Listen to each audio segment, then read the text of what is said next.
So his name is Joe Rod, commented on my page. He wanted me to explain or exegete John chapter 3, verse 16.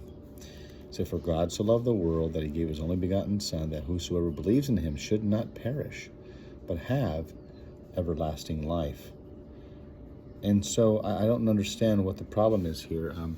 He's asking me, is this past? The question is, are you asking if this is a past historical event? Jesus was talking to Nicodemus in John chapter 3. So I'm only entertaining this because he sent me a number of different verses that says, are these all past? I don't understand what his premise is, or what he is presuming when he's saying that. So I'm just going to try to see if many others are asking the same question or are confused about my position. I think I explained it in many of my videos. So here's the thing. If anything in the Bible is a historical event at all, which all of it is past.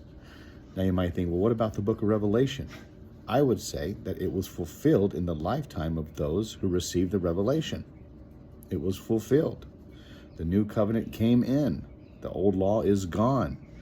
The harlot Babylon was destroyed and burned with fire as commanded in the Old Testament.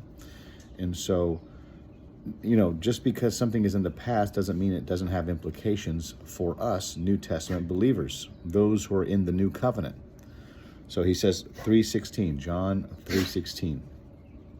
"For God so loved the world that he gave his only begotten Son, that whoever believes in him should not perish, but have everlasting life. For God did not send his Son into the world to condemn the world, but that the world through him might be saved." This is a past event, historical event. This is a past event in the sense that it's history. Jesus is talking to Nicodemus. But what he's referring to, Jesus, is something for the future. And not only just for his immediate future, but for all, because he gives a universal word there. Whoever believes in him should not perish, but have everlasting life.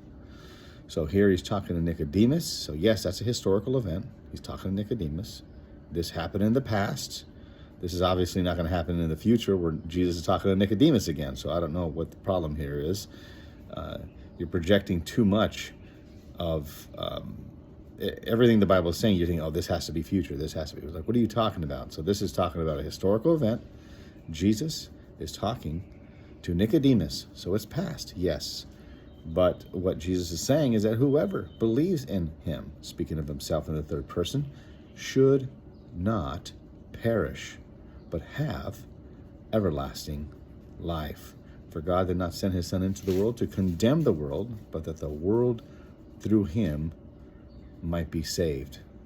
He who believes in him is not condemned, but he does not believe in him is condemned already, because he did not believe in the name of the only begotten Son of God.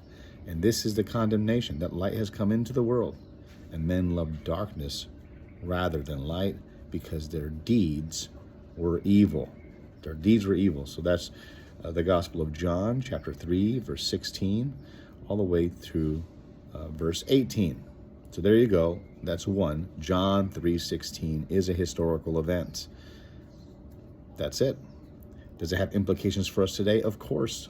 All the Bible has implications for us today. Praise God.